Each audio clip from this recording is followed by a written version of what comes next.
Greetings. Welcome to Books That Burn. I'm Robin. Welcome to another book essay about something that was too big of a thought to fit into a normal review. Specifically, why Immortal Longings by Chloe Gong is not like The Hunger Games. Please feel free to send us suggestions for future essays. Before I get started, I'd like to thank our patron who gets a monthly shout out, Aiken. The support of our patrons makes this podcast and blog possible, and we're grateful to all of you. When perusing other reviews of Immortal Longings by Chloe Gong, I've seen many comparisons to The Hunger Games by Suzanne Collins. This comparison is both slightly true and mostly unhelpful as a generalization, as what they have in common are either superficial genre features or not unique to The Hunger Games. I understand why the comparison occurs to people, so I'd like to take it seriously. Nicole and I have covered The Hunger Games on our podcast, and I recently reviewed Immortal Longings. I'll also make some reference to an earlier book with many of the same elements as later appear in The Hunger Games, Battle Royale by Koshin Takami. You can find both parts of our podcast discussion on that book at the link, as well as my written review of Battle Royale. While I think it does make sense to compare and contrast them, these books are not interchangeable. Genre. Something to mention right from the start is that Hunger Games is a dystopian young adult story, and Immortal Longings is an adult fantasy retelling. This doesn't have to stop them from having features in common, but it is a notable point of dissimilarity when comparing them. A deadly competition. The big similarity, and the reason that comparing Immortal Longings and The Hunger Games makes sense at all, is that both books feature people in a deadly competition where there can only be one winner. To me, that's where similarities almost entirely cease. Romance.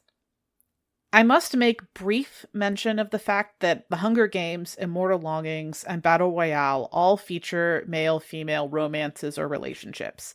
To me, this falls under the category of a superficial feature as far as a comparison goes. So many books feature romantic pairings of some kind that this didn't even occur to me at first as a meaningful similarity. Even in this respect, The Hunger Games derives a substantial amount of narrative tension from a love triangle. Immortal Longings, despite having one female main character and two male ones, doesn't pretend at a romance between Calla and August, though they share many scenes. Technically, one could argue for a triangle between Anton, Calla, and a secondary character named Ada, but Ada is a currently comatose child sweetheart of Anton and sister to August, who doesn't actively participate in any relationships during this volume. Even if this counts as a romance triangle, that's such a common narrative feature that it doesn't make Immortal Longings more similar to The Hunger Games than to say Daughter of the Moon Goddess by Su Lin Tan. Saying they're similar because they both have love triangles is technically true, but doesn't give any guidance as to whether someone would like or dislike either book. Resource scarcity. This is a huge deal in The Hunger Games on a very visceral level, with enough detail that it was triggering to me due to my own past food insecurity. Part of the reason to even participate in the lottery for the games is in trade for rations to avoid starvation. Immortal Longings has poverty as an issue, but there's no concrete focus on needs like food and water. Instead, there's a more general discussion of royal policies making poverty worse. Additionally, while other competitors may be driven by poverty, when Calla needs food, she goes home to eat. Whether she can find food isn't a plot point or a driving concern. Location. The Hunger Games takes the competitors far away from their homes, making them learn new terrain while trying to stay alive. As that series continues and Katniss ends up competing again, this displacement and need to learn a new space remains a feature of the series, as the titular games have a new location every time. Immortal Longings takes place in the twin capital cities of San-Air. While many people come to San-Air from elsewhere in Tallinn specifically for the annual games, the games aren't trying to make people leave home to participate. They could be in San-Air for any length of time before signing up for the games.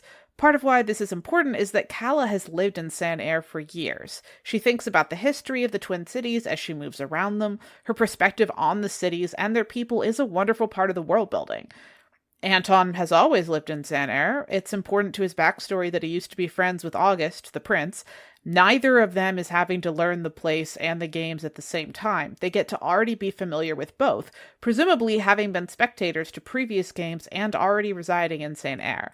While someone could travel in from outside to participate, it's not a feature of the competition itself. Area restriction. The Hunger Games has much more in common with Battle Royale, another excellent book which predates it, than Immortal Longings has with either of them. Both Battle Royale and the Hunger Games derived a lot of drama and strategy from slowly restricting the field of play using areas the competitors had to keep track of, but couldn't have perfect knowledge of. This is such a quintessential feature of Battle Royale that an entire genre of games is named for this book. Anxiety over the possibility of accidentally entering a restricted or instantly deadly zone in Battle Royale, or an artificially dangerous area in the Hunger Games, is integral to those competitions.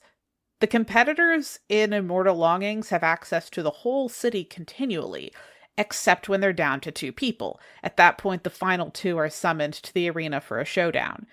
Area restriction isn't a meaningful feature of Immortal Longings in any way, to the point that I wouldn't bring it up at all if it weren't such a huge deal in the Hunger Games. Classism. The Hunger Games has a very stratified class structure, with Katniss specifically coming from a mining community. Some districts were wealthier than others, but all of them were competing for advantages from the capital through their tributes. The gap where Katniss starts and how people live at the capital is immense, causing anxiety at various times as Katniss tries to adjust to the improvement in living and access to food that just being a competitor brings.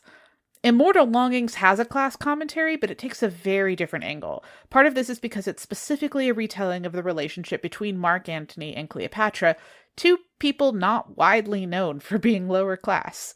I like what the Immortal Longings does with class, but it's not trying to have the same commentary as the Hunger Games. Quitting. In both Battle Royale and the Hunger Games, it's impossible to quit the games once they begin. In Battle Royale, the competitors are kidnapped and taken to the island with no voluntary sign-up process involved at all. In the Hunger Games, each district must send 2 tributes who traditionally are chosen from a drawing of names.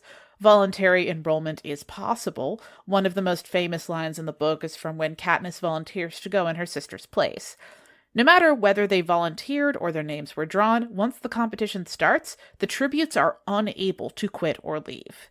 At that point of no return, their options vanish, except to kill and try not to starve. This is very different from Immortal Longings. There, the competition is completely voluntary. Life is harsh enough in Tallinn and San Air that a large pool of competitors find it worthwhile to trade a high likelihood of death for a chance at a life-changing amount of money. However, it's brought up many times that it's possible for competitors to voluntarily leave at any point. There's a specific competitor whom Kala tries to convince to drop out. This is so different from the Hunger Games and Battle Royale, as it is a meaningful level of choice and agency that simply isn't present in those other stories. The story where life in the city is so bad that people will voluntarily sign up for a deadly competition, knowing from the start that it's deadly, rather than live their ordinary lives, that's very different from being either kidnapped or unable to decline participation. None of them are good for the character's well-being, but they make entirely different points, exerting different narrative pressures and constraints. The Hunger Games and Immortal Longings each have a deadly competition and a relationship which is core to their narratives, but on most other points they diverge. From their handling of resource scarcity, location, area restriction, classism, and whether the contestants or tributes can quit voluntarily, these stories take very different approaches to the themes or elements they happen to share. While it's possible to like either, neither, or both, someone's enjoyment or dislike of one story would give very little indication of whether they might appreciate the other one. The only thing that seems certain to me is that anyone who reads Immortal Longings after being promised a new version of the Hunger Games will likely be frustrated by not getting what they anticipated. This is not a fault in either book, but a recognition that they're telling different stories.